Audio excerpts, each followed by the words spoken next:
So for today's video, I'm going to be answering some of the more common questions and even some unique ones that I've found throughout my videos that I have answered in the comments, but a lot of times I don't get to address in actual videos just because, again, there's only so much time I have in the videos and so much I can cover and keep your attention span for. In this video, I'm going to be answering some common questions I have about the Pocket 4K cameras and other Blackmagic cameras as well, and kind of go through some of them and answer some of the questions that all of you have submitted. So I'm really excited that I'm actually able to have enough comments and questions from all of you to do a video like this. I'll probably do these videos maybe once a month or something like that if there continues to be a lot of questions and things that I can help answer for you. So be sure to comment below in these videos. You'll probably get a comment from me, but if not, your question might end up in this video. So let's answer some questions.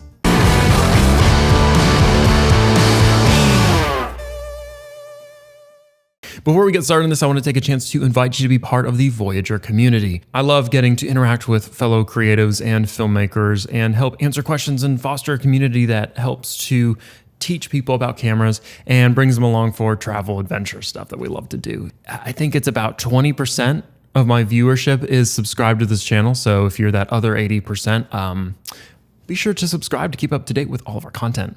So let's go back to the video now. So one of the things I get asked about constantly is bitrate questions because it can be a little confusing, and I totally understand it. And again, if you haven't seen the bitrate videos that I go into depth about the 6K Pro and the Pocket 4K Pro and their bitrate settings, I've linked to them below if you'd like to check those out and go more in depth. I've had actually, oddly enough, 2 questions about the bit rates for a music video. So Soba Dos Games, yeah, I'm gonna say these names wrong. Soba Dos Games asked, if I shot a music video, what's your opinion on what the bit rate should be? And Ben Ibra also asked, thanks for all the information on the bitrate video, but I'm planning to use the Pocket 6K and I still don't know which is the best setting for best quality video for music videos. Kind of interesting to get 2 music video questions about bitrate settings. Bitrate, again, and you can find this in the video, you have your constant quality and your constant bitrate. Constant bitrate is going to keep your bitrate constant throughout your video, and constant quality is going to fluctuate your bitrate as you're recording to deal with the amount of elements in your video. So if there's a lot of dust and there's a lot of like particles or there's a lot of movement going on, so in a music video, you might want to have it at a higher bitrate setting. Now, it can depend on the scene that you're filming, because if you're filming a static scene, you might not need as much bitrate. And to answer a question about what bitrate is, again, bitrate is essentially what helps is the information that your camera is able to capture for video. So the higher the resolution, the more information you need to capture and the more bitrate.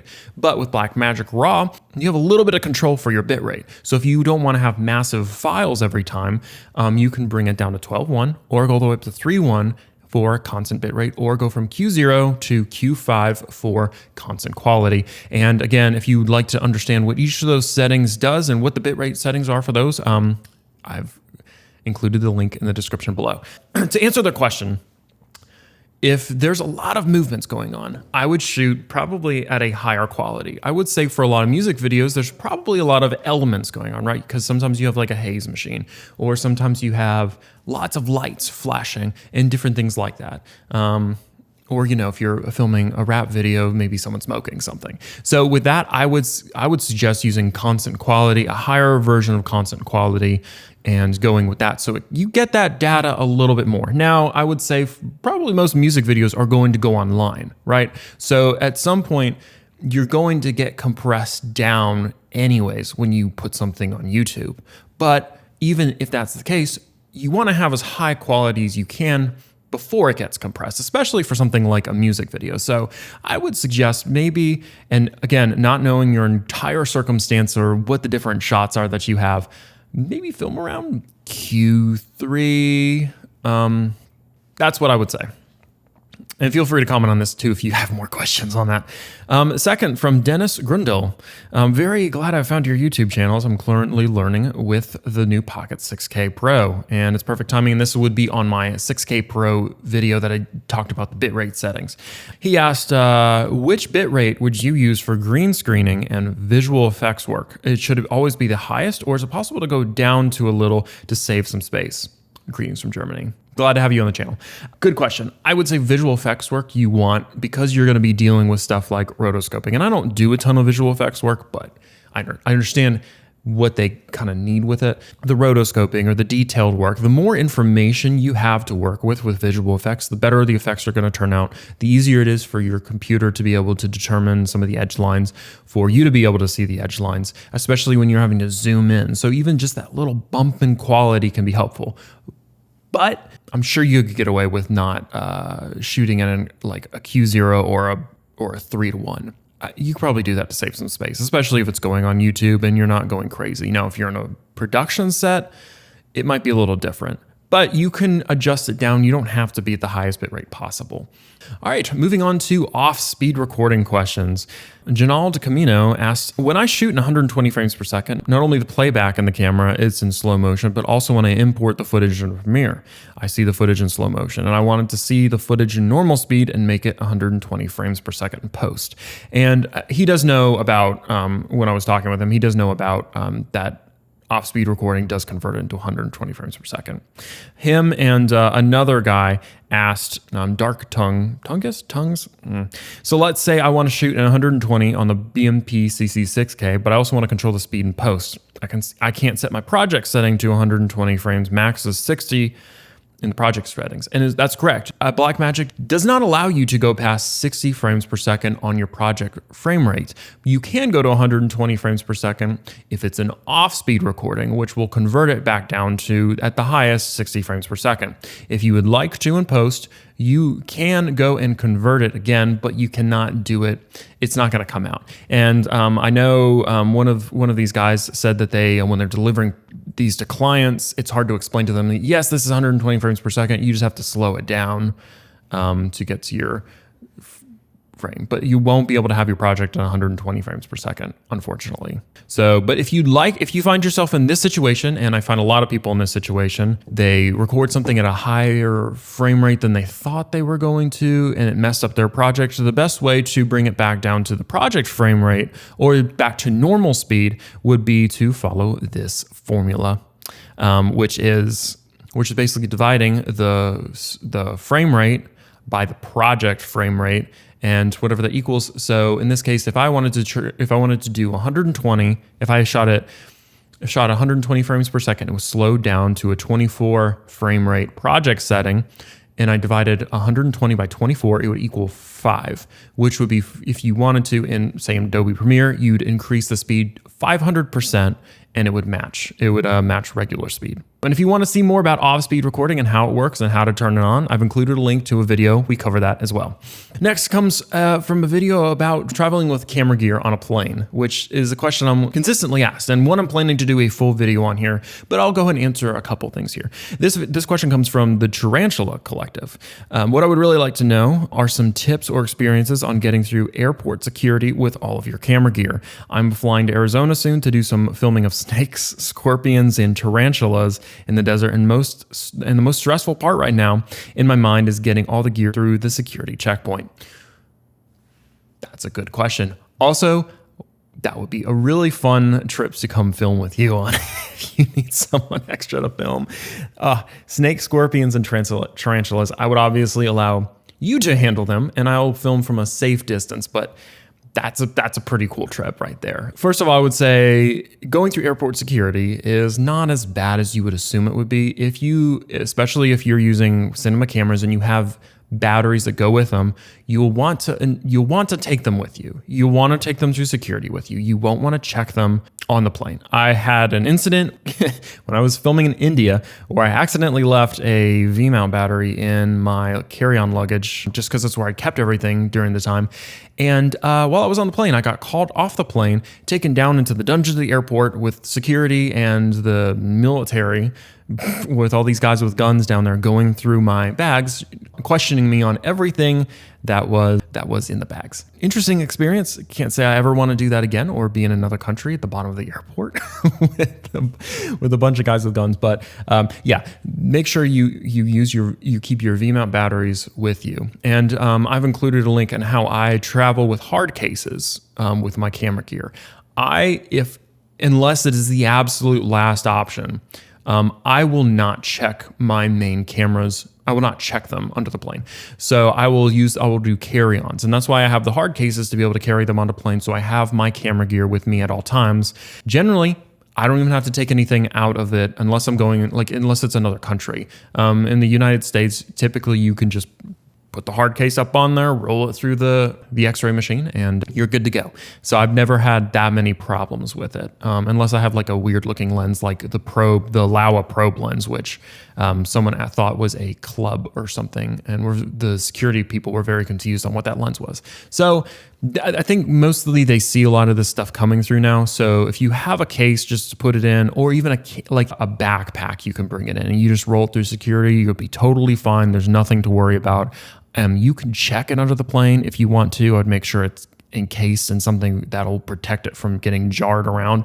But for the most part, I would highly recommend bringing your main cameras with you on the plane. That way too, if you show up, and this has happened to me before, where bags get sent along with someone else, you have your cameras there to film with, and even if you lose your baggage. I'll be doing a full video on how I travel, probably step by step how I pack, how I travel, different little skills I have to be able to get your bags to overweight and be fine. Moving on, cleaning the IR cut filter questions.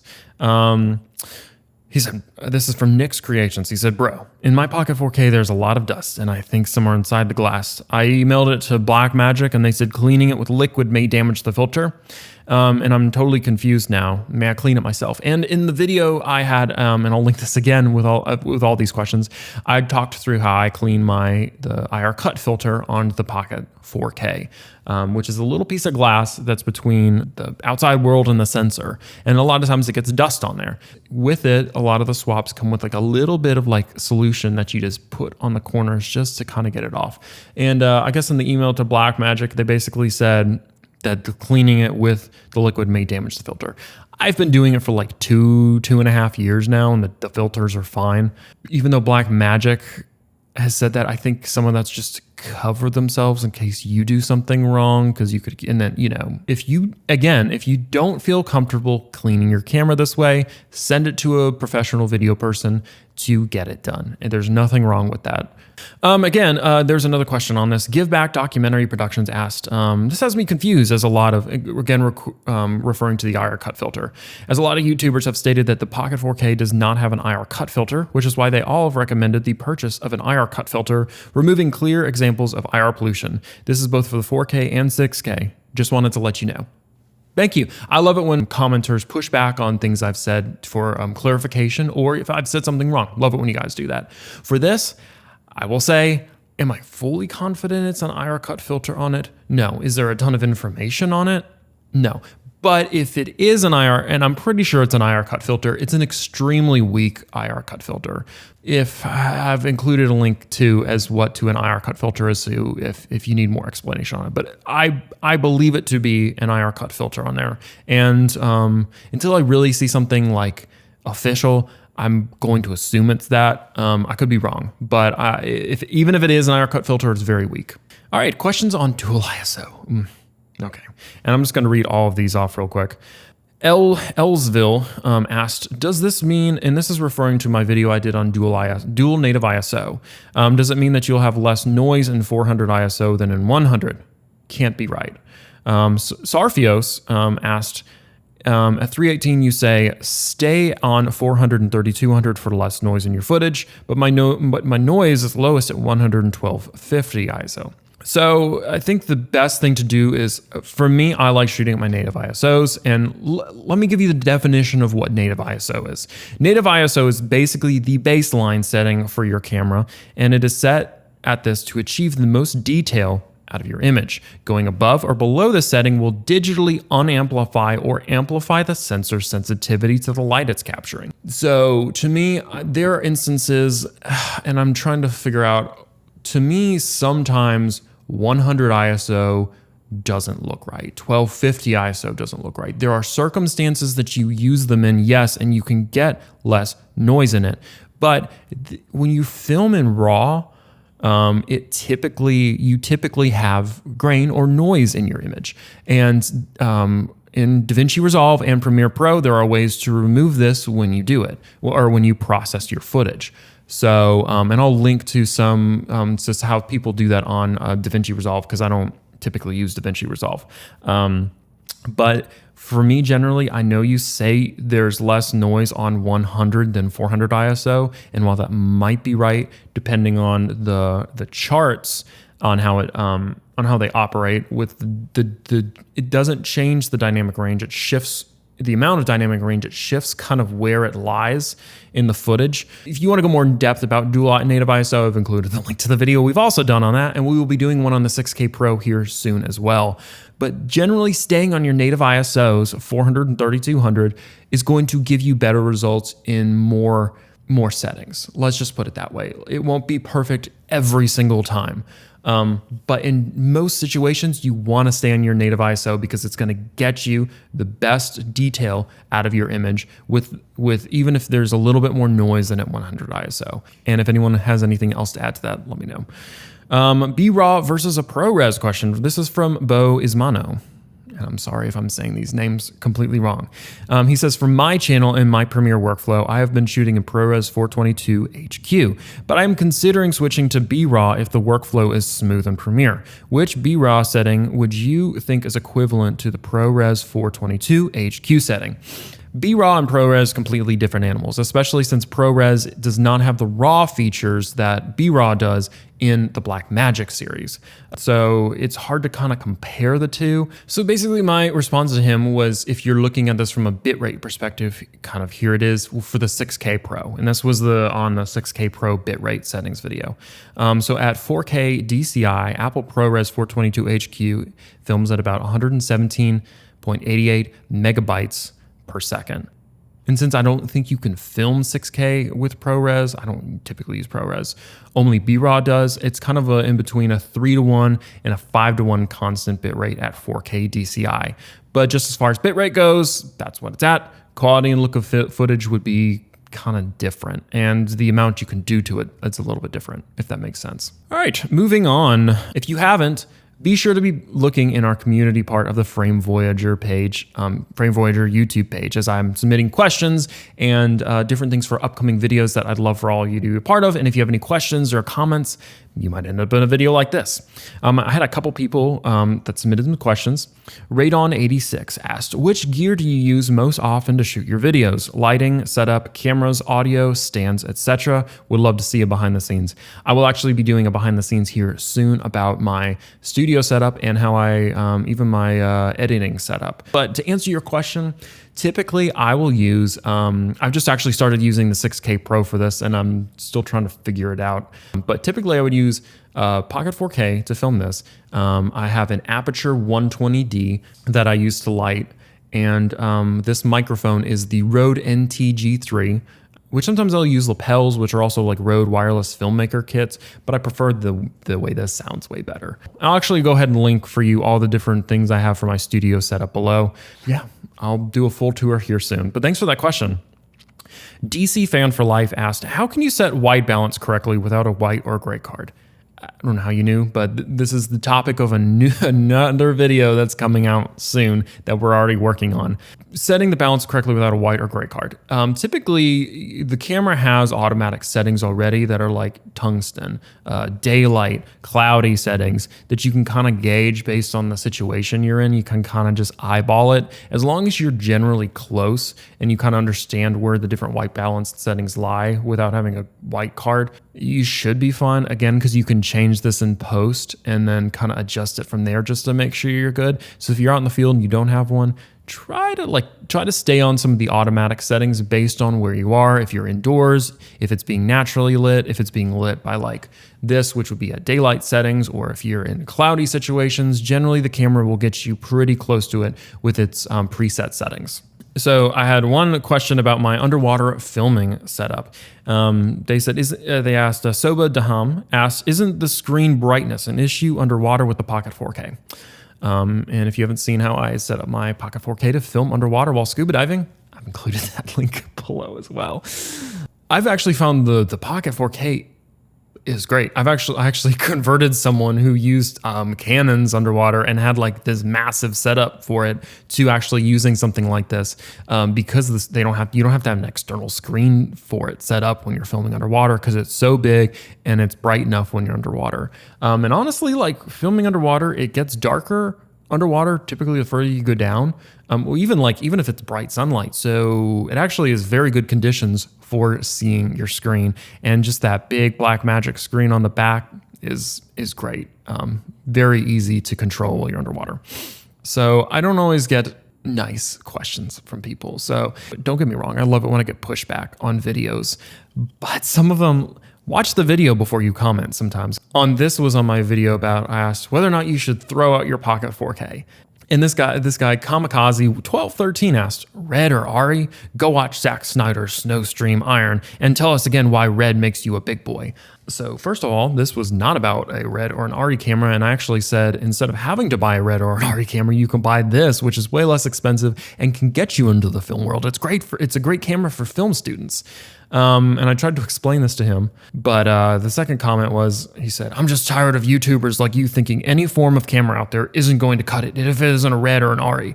You people are like cancer, spreading to young filmmakers thinking they need the best possible equipment to shoot something truly epic and original. Your mindset is flawed, thinking you need a $30,000 camera to be a pro, and Zack Snyder smokes your entire body of work with an iPhone 7. Humble yourself a bit before calling a camera a beginner's tool.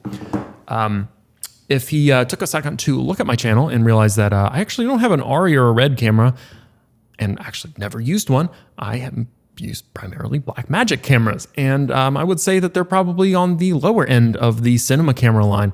Great quality, but definitely for a good affordable price. And the video is actually about the fact that you don't need all these big expensive cameras to get started, that you can use something like a Blackmagic to get started into the film world. So again, we talked for a while, and he eventually actually watched the entire video and apologized. But just another reminder, if you have something that you want to say towards anyone's videos on YouTube, be sure to at least watch the full video and get the full context before going off the rails like that. I love responding to your guys' comments.